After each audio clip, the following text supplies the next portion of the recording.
Hello, everybody. Happy New Year's. Our best wishes to you for 2023. You're tuned to On the Homefront. My name is John Murphy, welcoming you to our first program of the new year. We're going to have a very busy show, so we're going to get right to it. For the last part of the show, we're going to talk to somebody from the Assets for Artists program, which is through Mass MoCA. They are doing a whole bunch of programs to support artists in our region this year, beginning in January. Her name is Molly Rideout, and we're going to have a phone conversation with her to end the show. After we have some folks here to talk about Willimantic Downtown, we're going to talk about the Repair Cafe coming to our area on Saturday, January 14th. But to begin the show, I'm very happy to have folks back in the studio. I've had them here many times, and the studio is always a little brighter when they're in the house. Next to me is Jean DeMay from Willimantic. I know. It's okay to be mushy. The world needs mush. Do the hearts. The world needs a little mush. What's the hearts? This means their you hearts with their little hearts. And also Ruth Hartunian Allenbaugh, a radio sister on Mondays with her program Ravings and Cravings, Mondays at 5 p.m. I should have applause queued up for that. That's okay. That's all right. Every Monday with Ruthie. But they're here to talk about winter events as part of the work of the Willimantic Downtown Neighborhood Association. So welcome to the new year, and let's start out with going over some of the events coming up in the next few weeks. We're here to talk about the Romantic Willimantic Chocolate Festival. Yay, back again. Which is I why know. it's okay Round of to be applause. mushy and Yes, juicy. hearts, Yes, hearts, yes. Hearts. I don't know what that is. What is that? Yep. Yes, back after so many years. Yes, Thank so many. you. So All I right. think So- this is, 15th year, maybe 16th year. Yeah. With a little interruption. So it's February Yeah. 11th. And it's moved around town in different areas. It's had quite a history. Yeah. But it's It's awesome all to have over it back. town. Yeah. It's all over town. So Chocolate City, as they would Chocolate say. City, right? And the whole idea is, well, we can't start at the beginning, or we could, but We could. we can. Yeah, All we right. could. Road race. So there's lots and lots and lots of events throughout the course of the day. I would say grounded by this, what we call the chocolate chip stroll, which is the stores on Main Street Mm-hmm. having a lot of chocolate-related activities going Now, this is on. the Saturday? What is this? Saturday, February 11th. Very good. And so to let people know, it is in the stages of coming together. So Yes. it is not fully gelled.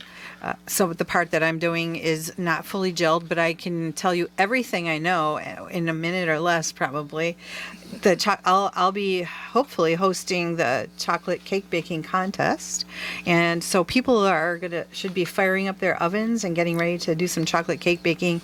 I will send a press release out to the Chronicle so people know like what the rules are, how it's going to roll. No, a delicious contest. Location.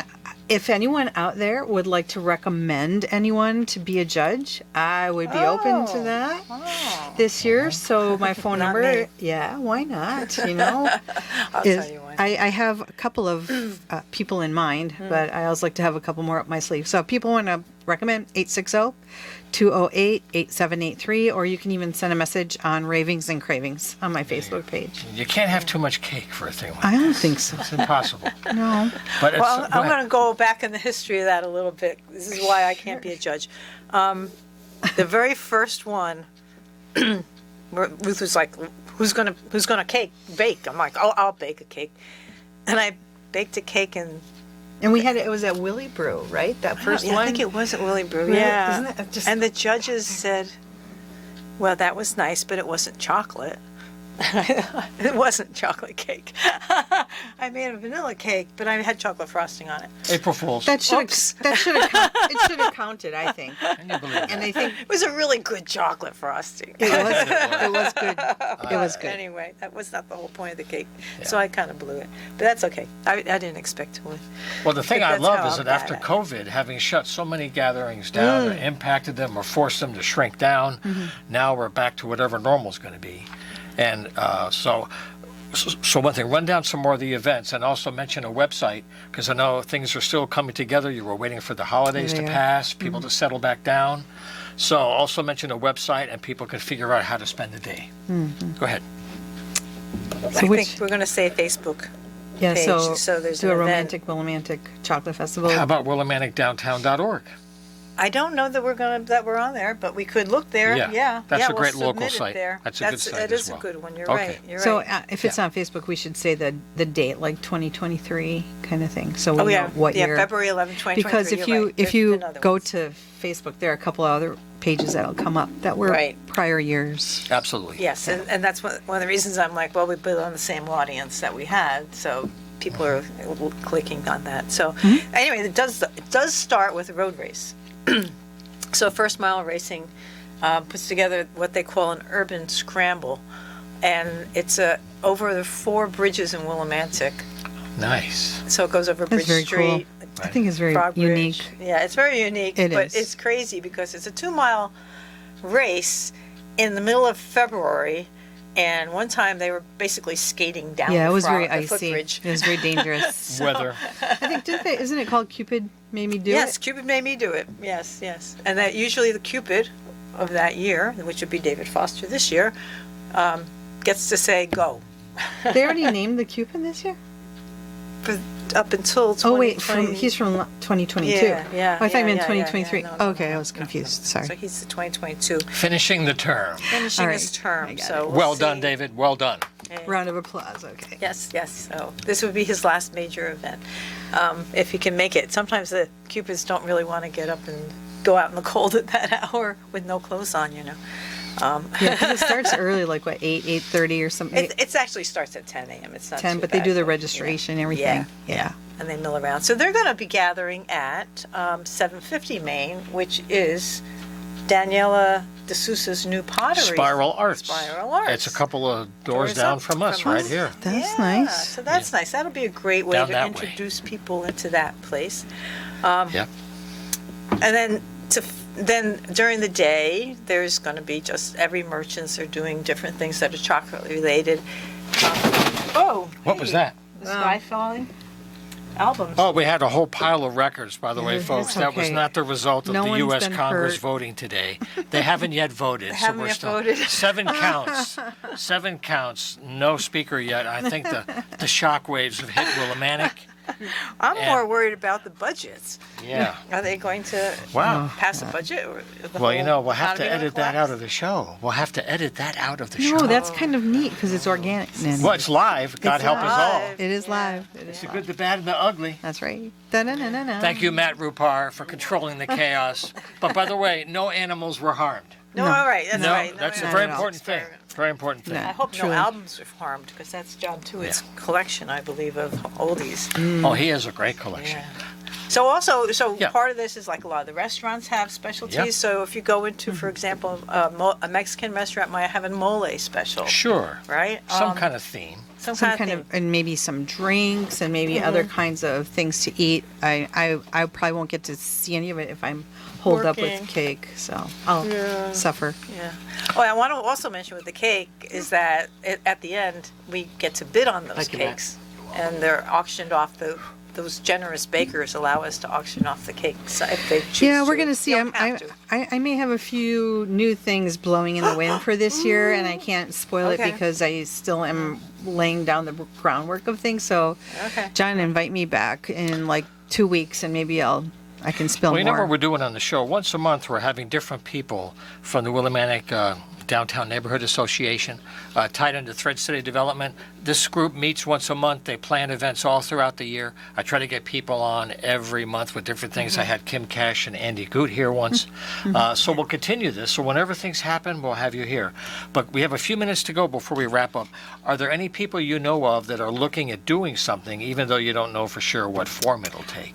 With the road race for sure. And Oh, sure. the food co-op is doing their big celebration. It's their birthday party, and I think they're There up to you go. 44 cakes this year. 44 or something. cakes, 43, Whatever you- 44 Birthday. cakes. Nice. So you can go eat There's- cake all day. The rec department is having a Valentine movie night. They're showing Lady and the Tramp at 6:30 at the gym in the community center. Family friendly. Family Very friendly, nice. absolutely. In that Free nice new gym. popcorn and free movie In the nice new gym. in the nice new gym. Lovely. There will be a sweetheart dance at the Elks Club featuring Patty Tewitt's band. That's right. That's right. And that's going to start 7 o'clock, 7 to 11. That's a fundraiser for the Mill Museum. The coffee break gallery at the Wyndham Museum. No, American Museum Yes. on Quercus Street. Is going to have an art exhibit, and any artists who want to submit something should get hold of Bev York. And the idea is anything with hearts or love involved in the exhibit. Sure. And they're also having a chocolate hearts tea, drop-in tea party that day during the Chocolate Fest. Same location? Same location, yeah, and that's a fundraiser for the Veterans Center. They did a whole series of liberties. They did one recently about George Washington crossing the Delaware. Yeah, So Bev York and that crew's doing they really are nice work working there. hard there. They're working hard there. Yeah, we'll have her back soon. Yeah. So there's a lot already planned, a lot going on. A lot of people have contacted me wanting to participate. The merchants are involved, and we're basically seeking places to do things. One of my, I'm always looking for new ideas. We've had people do lectures on the history of chocolate, or Jamie Eves got on Facebook and started talking about the history of St. Valentine, who was a martyr. That's an interesting And history. it's a very interesting history. So he was all into illicit sex, but it was illicit because it was illegal. We had a lot of sex in this country that was illegal recently, right? And I've always wanted to do something with a horse-drawn wagon rides going up Well, like and they down do for the street. Victorian neighborhood thing, like in Yeah. the neighborhoods. But right here remember- on Main Street, go up and down Main Street and pick people up and drop them off. Do you remember that year that we had the Model T cars going up and down? Yes, that was so cool. Right. And they were Yeah. picking people up like at the Mill Museum Right. and then bringing them to Town Hall. I wonder if they That do was that during awesome. the Chocolate Fest. Well, they did it once. Yeah. Okay. Because I Gee. think Willie of those Brew as should cold. add some All right, absinthe. all We right. should have absinthe there for the day. They have there you go. absinthe at There you go, Really? absinthe. at Swift Stone Row Kitchen Stone and Bar Row. has absinthe. Yes. Oh, yeah, absinthe I and do like chocolate. that. Wow. Yeah, that's a good point. I've never had that, I don't think. In the past, there's been a pub crawl. So if anyone But wants they to already get, just did the Jingle Bars one. Yeah. but people loved it, and I They'll had do one in March, I 150 think. They people. do one in March. Yeah. Yeah. They try to do that. But that'll be a future show. Yeah, that's a future show. Those yeah. are events. So yeah, lots of potential. Stay tuned, yeah. Film at 11. Yeah. So, Ruthie, just before we close, I just want you to have a second to talk about Monday afternoons at 5 o'clock, because you're working here behind the scenes doing another story series, Yeah. and people are still finding out about the show. It's part of a block they have here every Monday to Friday from 5 to 6. Mondays at 5. Yay! Yeah. Ravings and Cravings Radio is in the house. We're currently hybrid, so I've done a couple call-in shows, which have been really fun. But most of the things at this point are pre-recorded, and I am looking into getting Kind of the in visual. the field, different places. Yeah, and so that would just change everything though as far as content and stuff. But that has been I've been doing that since September, and it's going to be a nice long ride because we have so much content to draw from in this area. I am going a little out of the area once in a while and choosing some other things that I think are interesting to the community. But you can listen to the archive version, thanks to Matt, through my Facebook page, Ravings and Cravings, where I post it after the show runs on a Monday. You can also listen to it on Charter cable, and you can also listen to it on the WILI YouTube page. So you can, if you miss it on Monday, you don't have to cry. See, That's good to know. Well, that's the thing about live radio. Not everybody catches it live, Yeah. but once you save it, it could be when they're available. And it really works well. Yes. So I look forward to have Jean back Okay. once in a while during the coming springtime. There's a lot of new Lots of- development happening downtown. If you want to get involved, the association meets the third Monday of every month at different locations around town. If you go to the website, you can get on the list to join. There's so many good ideas coming up now. I had a chance to catch the December meeting, and as people looked ahead to 23, there was a lot of optimism in the room and a lot of projects that people have been working on behind the scenes that'll become more visible now. Yes. And it will really be exciting to see that. Do you know when and where the next meeting will be at all? Not in off the in top of my January? head. Third Monday, it's Yeah. usually around 8:30 or 10 o'clock, but if you go to willimanticdowntown.org, Okay. That's how you can track all this stuff all year long. Right, right. So thank you for your And good work. I think they're posting things on the downtown Willimantic website, which Sure. Willimantic downtown website. Yeah. Right, yeah. There's a lot of people trying to use the web more to be more efficient. Yeah. But that's the place to go for a lot of good info. Okay. So we'll look forward to having you folks back in the future. I wish you a great year ahead. Okay. Thank you. Thanks, John. Thank you. All right. Thank you. You betcha. We Take got care. more to come. Yeah. Hold on one second before you go. Okay. I'm going to take a break now for a couple of short messages. We'll come back and talk about the Repair Cafe, which is coming up on January 14th, and then assets for artists, new arts programs for 2023. Hey, welcome back to the program. We're live again here on this January 4th, our first program of the new year on the Homefront. We're glad to have you with us. We're available on YouTube as well. WILI has a YouTube channel, and you can subscribe to it so you can get all the 5 to 6 p.m. shows available, whenever you're free. I'm very happy here today to be sharing the second part of the program, talking about a great local effort. It's called the Repair Cafe. It's been here for many, many years. And we have 3 people very involved with this year's event, which is January 14th, a Saturday, from 10 a.m. to 2 p.m. And as you go to my right, I have Elizabeth Hebner back here in the house, along with Ted Buskey and also Jeanette Picard. So thank you for being here and for all the work you're doing to help make another cafe happen. You're welcome. Thank you. It's a great event, and it has a real tradition of going back to Europe, just trying to avoid throwing things away needlessly, really. It's a simple idea. But man, the landfills are full of a lot of these things. So maybe give a little preview of this, and we'll talk about what's going to happen on the 14th. So the Repair Cafe was started in 2009 in Amsterdam by Martien Postma, and they started the Repair Cafe International Foundation.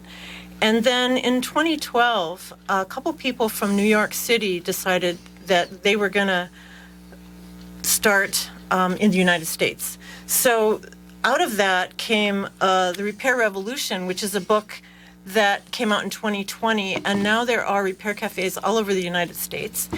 And Willimantic we were trying to figure out, the 3 of us, when it started in Willimantic, and we don't know. So that's something that we will have to ask Ginny, who started working on this. I imagine a good 15 years ago. They used to do it with the Access Agency. Also, Wyndham Arts ran it many, many years ago. But it's a wonderful event. It's a way for you to go through your garage, your attic, spring cleaning. You find things that often you just throw away because there's a loose wire. But the folks who volunteer for the cafes bring all that stuff back to life. And I've been to many of them. It's incredible to see how many things people walk away with.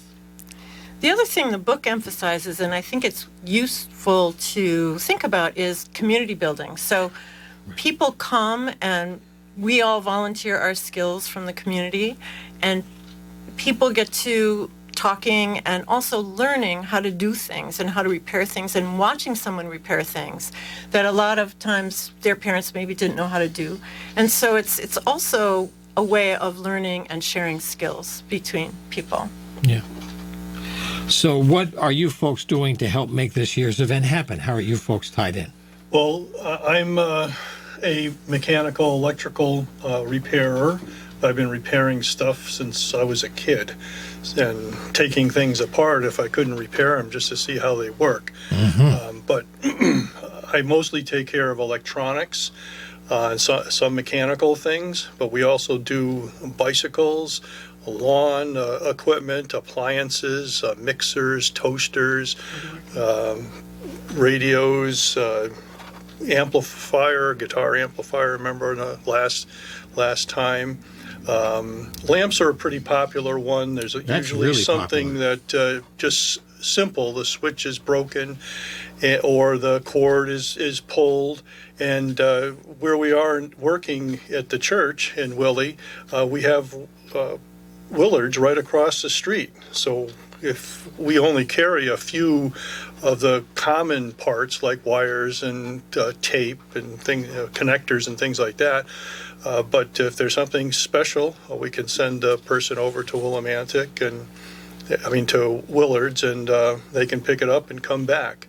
We've worked on things that are too complicated, and we've had to send the person to somebody more experienced.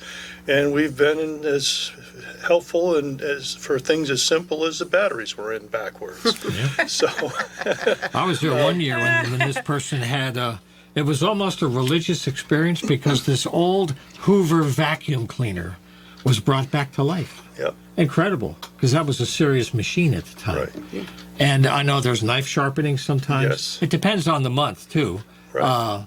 And it's in Arnold Auditorium, I believe it is, up in the church, In the First Congregational Congregational Church, Church on Valley Street, just a few blocks from here, actually, 10 to 2. And how about you, Jeanette? How are you lending a hand? Well, we have a number of cadre of seamstresses. We're mostly self-taught. We bring our own sewing machine in, and people bring things for us to sort of bring back to life. But beyond that, there's the education part that Elizabeth talked about, that we're also teaching people to do some of these things for themselves. So we might teach you how to hem or how to just darn a little area that needs a little bit of repair. And I had a really interesting experience where actually an elementary school classmate of our son, who's now in his late 20s, came in with a whole pile of things that needed to be repaired. So as people work, we always have them help with whatever part they can. And so as we took care of a seam that was out, a collar that was off, I would show her how to do it and have her do parts. She came back to the next repair cafe with a smaller amount of things, and we went through those. And then she came to the last repair cafe with one item that was kind of tricky, and I taught her to do that. And she said, well, I guess I won't see you for quite a while because now I think I know how to do some of these things for myself. And I That's great. gave her some, we always bring our own little stock of supplies, and I gave her some basics so that she could take care of those things on her own. And it was really gratifying for me to see that not only had I helped someone with that recycling piece, but I'd also taught her how to do some of these things for herself. And, riffing off the helping people learn things, I also am on the committee for the food co-op's annual country fair, and we decided that we wanted the Repair Cafe people to come. And then we realized, we don't have any power outlets, and it would That's be right. really tricky, and people would have to be carrying all their equipment around. So I came up with a project to teach people how to sew a button on. And then I decided, well, maybe I would have a project for them to actually participate in sewing the buttons on. And then I thought, well, maybe I'll get people from the community to donate white flat buttons. So in the end, I had made 4-inch high Repair Cafe letters out of felt, had them at the Downtown Country Fair. I was teaching grandmothers and all kinds of people you wouldn't expect, a lot of men actually, how to thread a needle, how to tie a knot, and then how to sew buttons on. And I had this huge pot of buttons, and people were digging through them and going, oh, look at this That's one, look cool, at that yeah, one. yeah. And then they sewed them on whatever letter they wanted, and we covered the letters with buttons, and then I used those letters, which if you go to the Repair Cafe, you will see the banner that is made out of letters with buttons sewn on them, and Yeah. I put them onto a banner. So that was a really cool educational project, I thought. I've seen a handful of college students there because they go through a lot of stuff. Yes. And sometimes they have mending to do, and they're not close to home, so to speak. So that's another way I've seen young people there, too. Right, and little kids too will come with their parents, and you can teach them how to do a little something, how to thread a needle, how to take apart a seam, sometimes just pinning 2 pieces of fabric together for you. And it's nice to get them involved and have them know from a very early age that they can do some of these things for themselves, and they don't need to throw something away. They can actually fix it and use it again. I had to help a dad fix a belt. He had to pull it in, luckily. And we had his son punching the holes, showed him how to use a drill. We should have had a hole punch, but we had a drill at the time, and the little fellow really got into helping his dad That's right. make a belt fit him. Well, these are everyday life things, And our economy is so compromised now because when I first came out here in the Mesozoic period, in the late 70s from New York, you had a thing like the Greenleaf shop. You had little shops in town where you could have these things fixed. They all disappeared. And this is a lost part of our economy. I know I had the good chance to have family in Brazil. And in Sao Paulo, Brazil, there's a whole industry sector of repair shops. Every neighborhood, you got your pharmacy, you've got your bakeries, but everywhere there are fix-it shops Right. for parts. And there's a whole industry that tries to avoid that. For economic reasons, it's hard to replace things. Here, it's a landfill issue. I'm sure you Right. talk about that. Our landfills are full of a lot of junk that we don't need to have there. And I look at the transfer station in Mansfield where we Yeah. collect electronics, and so many times I'll hear somebody say, "Oh, this works. I would love to give it to somebody, but we just upgraded, or we got a Right. different That one, or happens. we're moving out," and I just my only option is to get rid of it. We need to find more options where we can reuse rather than recycle. Recycling is actually at the lowest part of the pyramid for recycling. Some as far repair as- cafes have like tables where people can bring things, and so things are given away, which is a cool idea too. There's a lot of free cycle is a online Right. Right. thing where you can give your things to people who need them, which is kind of cool. And the reason I enjoy repairing things is a challenge and the learning experience. So if there's anyone out there who likes a challenge, a learning experience, no matter what your level of skill is, please give us a call, and maybe you can help out with something. Maybe we could even help you learn how to fix things if you're so interested. Oh, yeah. I mean, the beautiful thing about the repair cafes is that people are volunteers everywhere you go. They have people helping them behind the scenes preparing food, some snacks to have while you're waiting to get your things fixed, coffee, and some pretty awesome pastries, I must Yeah. say. And just good manning food. the table, because it Oh, takes yeah. organization to make sure that people are coming through smoothly so that one Right. person isn't overwhelmed. There's a whole team so that that's- makes this happen. And so you don't need to sew or do electronics to help in that way. Right. So let me give the date again. It's January 14th. They do it 4 times a year, right? Saturday, January 14th, 10 to 2 at the First Congregational Church, downtown Willie on Valley Street. Is there a website, or should they go to a Facebook There's page? a Facebook Go ahead. page, What would that be? which all you have to do is search Yep. online for Willimantic Repair Cafe Facebook page, and it'll pop right up. Okay, Willimantic Repair Cafe. Well, I wish you a great season ahead. Thank you very much for the good work you you're for doing. having I'm us. sure we'll have you Thank folks you. back with other projects during the year. I would And thanks love- again for being love here to have today. you down for repairs. You bet. Oh, I stop by all the time. You know, Rita's there behind the scenes as part of that team. Right. So I'll see you folks on the 14th. All right. All right. Okay, Thank you. Thanks. Great. Yep. Okay, so we're going to take a short break here, have a very short tune, The Hills of My Connecticut, and we'll come back and talk about assets for artists, support resources for artists in our region here. Don't go away. Okay, welcome back, folks. We're here for the third part of our program today on the home front, and I have a phone call going on now with Molly Rideout. She's the Assistant Director of the Assets for Artists program, which is part of the efforts of the Massachusetts Museum of Contemporary Art, MassMoCA. And beginning with the new year, there are some new resources available for artists in our region. And Molly's here to share the good news about how you might find a way to either develop your business or maybe develop your skills to prepare to go to work or for your creative development. But first off, Molly, my best wishes to you for the New Year's, and thanks a lot for being here today. Oh, so happy to be here. So I guess the focus for a lot of what I saw today when I went to the website, and it had to do a lot with programs that would do with one-on-one relationships and support for artists, some workshops for business and finance, and capacity building grants for facilities. And maybe you could run down what some of those programs are and how people can connect to you. Yeah, absolutely. So we, even though we are based up in the Berkshires, our Assets for Artists program works across 3 states, Connecticut being one of them. Yep. And especially this year, we have some really exciting programs we're doing in partnership with the Office of the Arts.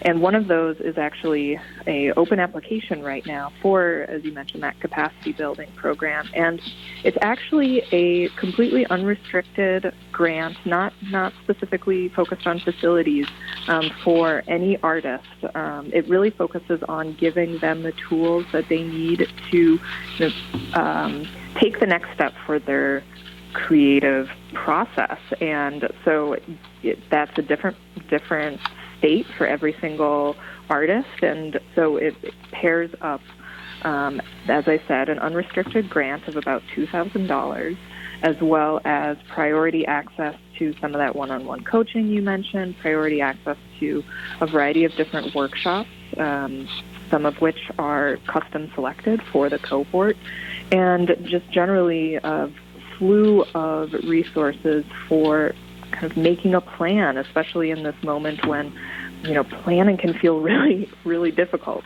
and thinking about what you want to do for the next couple of years.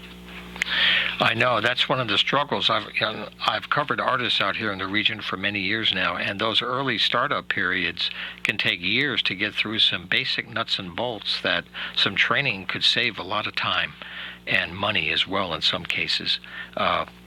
And some of these programs are online, so people can participate virtually. It helps to save with travel issues. And when you talk about unrestricted grants, I think what makes that one very special is that a lot of grants are pretty targeted to certain areas, and by being unrestricted, it's really a way for you to customize that for your unusual needs as an individual, right? That's what's special about this. Right, absolutely. And so that grant will have a cohort of 10 artists who will be selected, and that funding can be used for whatever your immediate needs are, or it can be, saved away. We're even happy if you put it towards retirement.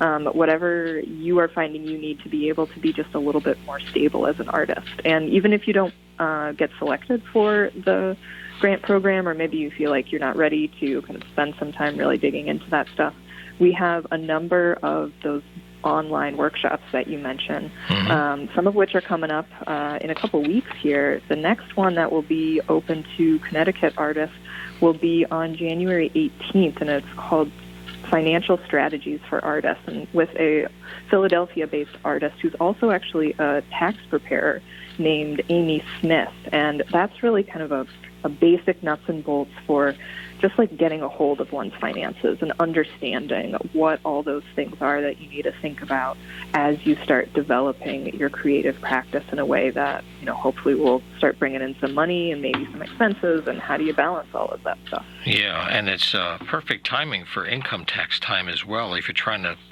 put the pieces together from the last year, this can help you to reframe things for the new year too. Sure, yeah. Something you mentioned that could be abstract until people figure out how simple things are. You talk about goal-setting tools to help people try to define their steps when they really don't know how to take the steps yet.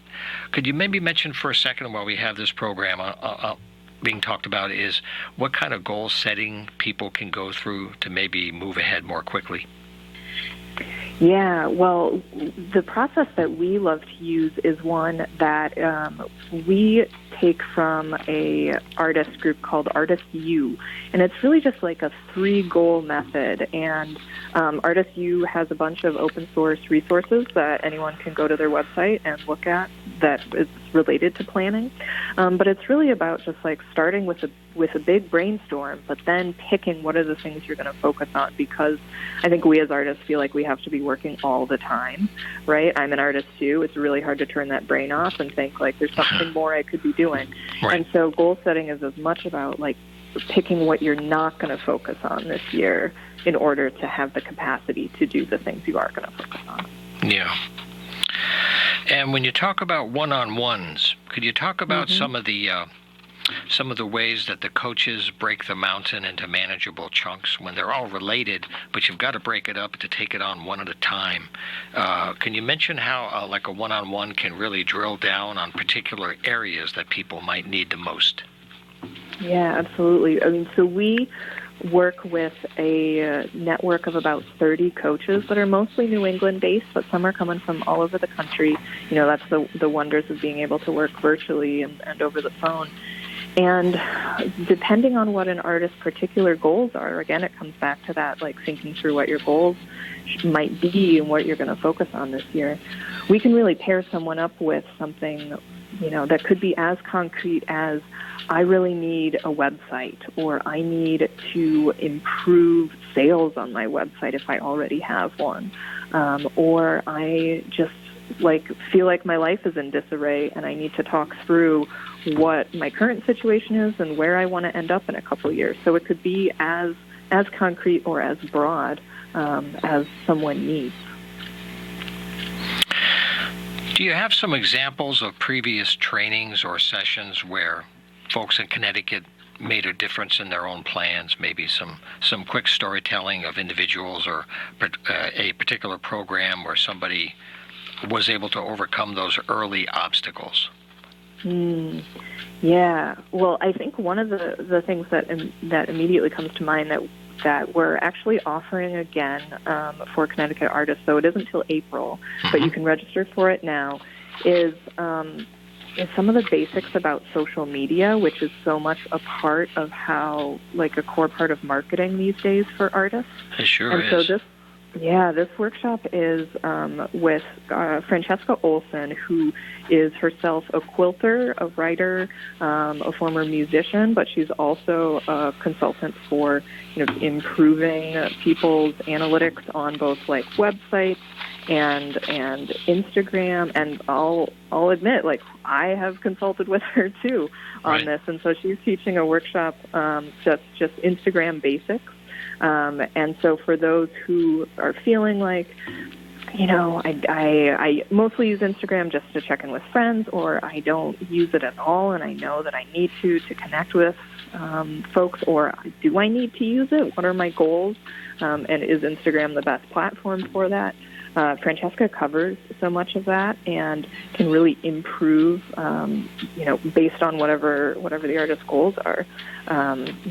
We actually, as a department, have been working with her on those similar things and have seen, quite a bit of increase of the number of followers, the number of ways we can, for our own programming, get the word out to artists everywhere. Sure. It seems to me that the way things are today, every artist, whatever their media or form is, they have to deal with communications with the public and their constituents and their supporters. And now with these new tools called telephones, you can do amazing things with a little training that used to be very difficult. And the whole idea of social media as something more than just playing around and having fun, but as a business tool, is where artists are really figuring out that component, and it's all doable for them. Absolutely, and also, like, it can feel really overwhelming, like another thing you have to do, right? And so, one thing that Francesca's great about is helping you figure out how you can just, like, kind of build it into your schedule so that it doesn't have to be this thing that's hanging over you. It's a thing that you spend 10 minutes on, you take care of X, Y, Z, and then you move on and get back to the studio, focus on the work that you really want to be doing.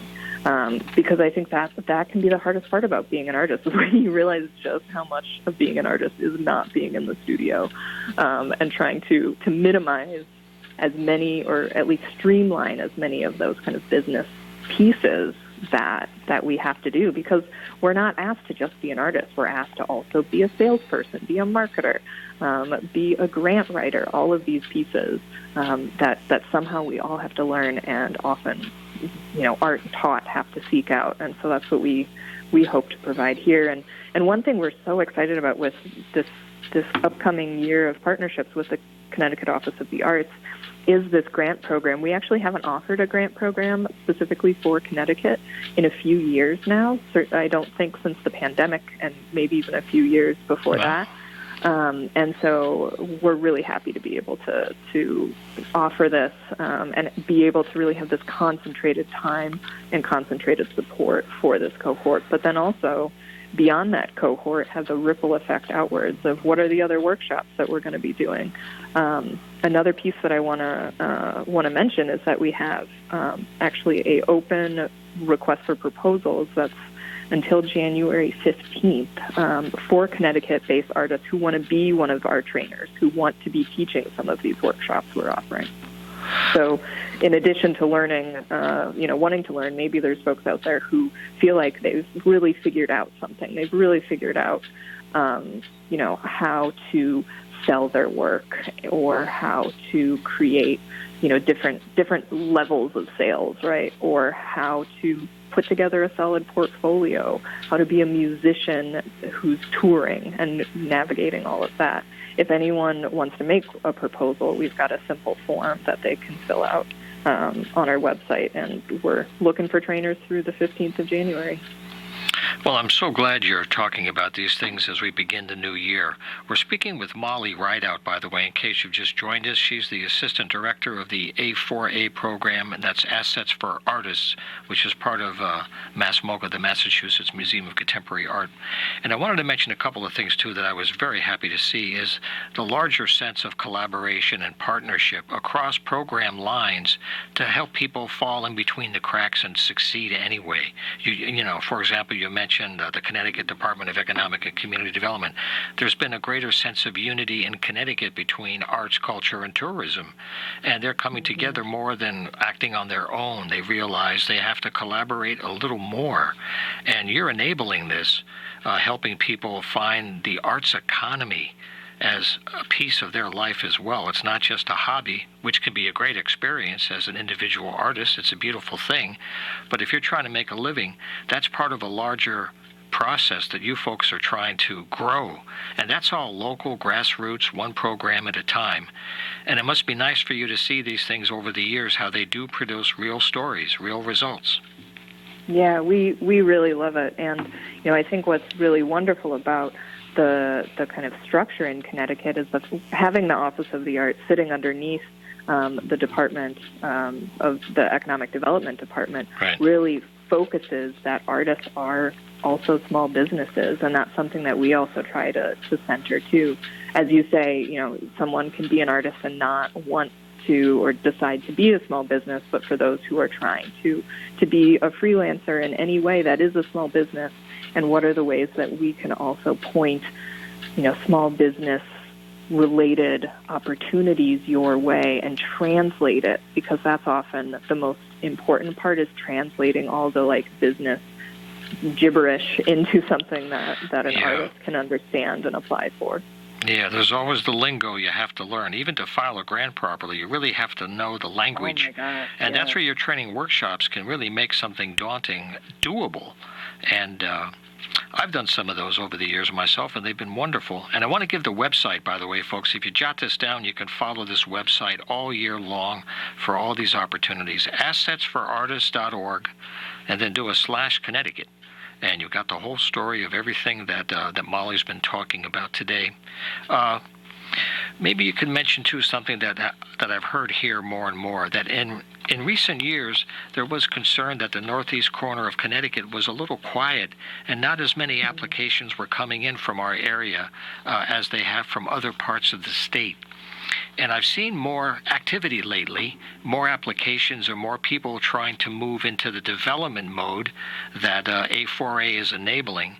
What's your sense of activity overall in the region from startups? Well, I think in terms of engagement with our program, it has continued to also be a little quiet in that corner of the state, and I think part of that, honestly, is our own fault. We've been a team that has been we've seen across the board from so many artists a huge influx of need of connection to these resources, right? And so I'm very excited that just a few months ago we hired a new program manager, Elizabeth Moy, who is going to be focusing on Connecticut in more of a way than we really have had capacity to previously. And so, really interested in making those connections throughout Eastern Connecticut and Northeast Connecticut especially, and to be building those relationships with artists and also with any organizations that work with artists or that want to be working with artists and finding ways to support them. Well, that's really great, because it really is a family tree. And here at the local level here in the Quiet Corner, we have a number of wonderful local arts groups in different towns that are doing their own events, and they're trying to keep the gallery scene going. And there's a lot of energy out there, and these programs that you're offering help people to kind of raise the bar. And I'm really grateful to have you today. And we'll look forward to continuing our chat in the months ahead as you move forward. Molly, we could share stories and keep people informed about new opportunities as they come along. That sounds great, John. I'm looking forward to it. Okay, well, thanks again for being with us today. I wish you a great year ahead, and we'll be talking again soon. Thank you. Take care. Take care now. Okay, well, that's how we're going to wrap up today. A busy show again. We'll see you next week at the same time for another edition. We're here at AM 1400, 95.3 Digital FM, the WILI YouTube channel, and WECS Radio. Have a great week ahead. Keep the faith.